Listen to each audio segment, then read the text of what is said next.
الکریم اما بعد فاعوذ باللہ من الشیطان الرجیم بسم اللہ الرحمن الرحیم۔ کہو تو راز حیات کہہ دوں، کہو تو راز حیات کہہ دوں، حقیقت کائنات کہہ دوں، وہ بات کہہ دوں جو پتھروں کے جگر کو بھی آب آب کر دے۔ جناب صدر، معزز ساتھیو کرام اور میرے عزیز ساتھیوں، السلام علیکم۔ آج میں جس موضوع پر لب کشائی کرنے جا رہا ہوں وہ ہے نہیں ہے نا امید اقبال اپنی کشت ویراں سے، نہیں ہے نا امید اقبال اپنی کشت ویراں سے، ذرا نم ہو تو یہ مٹی بڑی زرخیز ہے ساتھی۔ جناب صدر، میرا وطن جس کے سرسبز کھیت، بلند و بالا پہاڑ، بل کھاتی ندیاں اور بہتے دریا، بہتے دریاؤں کی لہریں، اس کے میدان اور ان میدانوں کی وسعتیں، اس کے سمندر اور ان سمندروں کی گہرائیاں، یہ آزاد پرندے اور ان آزاد پرندوں کی اڑانیں، اس کے باغ بہاریں اور ان باغوں کی بلبلیں اور پھول ایسے کہ جنت کی حوریں، اس مٹی کی گہرائیاں اور ان گہرائیوں میں چھپے خزانے، شہیدوں کے خون سے لت پت کی مٹی اور اس مٹی کی خوشبوئیں، اس کا ذرہ ذرہ میری جان اور میری جان سے بھی پیارا اس کا ہر نظارہ۔ پھر اسے جنت نہ کہوں تو کیا کہوں، جس مصور نے اس کا نقشہ اتارا اس نے اس کے در و دیوار پر لکھ دیا، ذرا نم ہو تو یہ مٹی بڑی زرخیز ہے ساتھی۔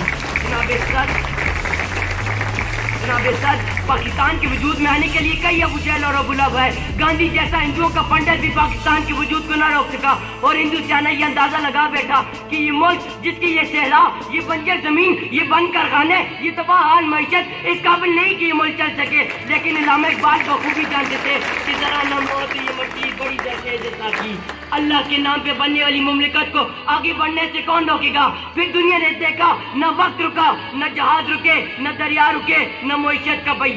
ہم نے روندا ہے بیابانوں کو صحراؤں کو، ہم نے روندا ہے بیابانوں کو صحراؤں کو، ہم جو بڑھتے ہیں تو بڑھتے ہی چلے جاتے ہیں۔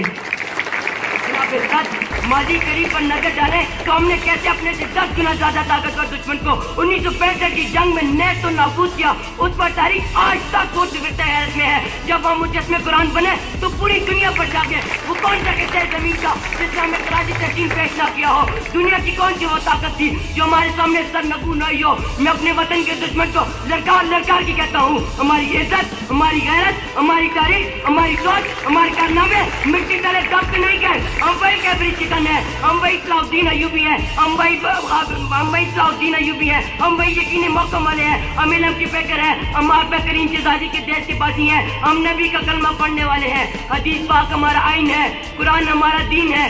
تبھی تو گل کہتے ہیں جب اس مٹی کو نم کرتا ہے خون ہمارا۔ میرے ساتھیوں، ذرہ ذرہ نہ رہو سمٹو چٹان بن جاؤ، ذرہ ذرہ نہ رہو سمٹو چٹان بن جاؤ، قطرہ قطرہ نہ بہو آب روا بن جاؤ۔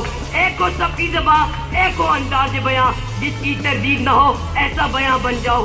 آخر میں دعا کرتا ہوں کہ اللہ پاک اگر زندگی دے تو پھر اسی طرح دے کہ دوسری میری حیات سے مثال لے، دشمن پہ میرا نام عیبت طاری کرنے والا کر دے۔ اگر جیوں تو پاک سر زمین کی بقا کے لیے، اور اگر مروں تو اسی حیات کے لیے۔ اے وطن تیری بقا پہ مر جاؤں، اے وطن تیری بقا پہ مر جاؤں، دشمن کو بھی مٹا کے مر جاؤں، اور جو تیری طرف کبھی اٹھے گی، اور جو تیری طرف کبھی اٹھے گی، نگاہ وہ اس کی جھکا کے مر جاؤں، نگاہ وہ اس کی جھکا کے مر جاؤں۔ والسلام، شکریہ۔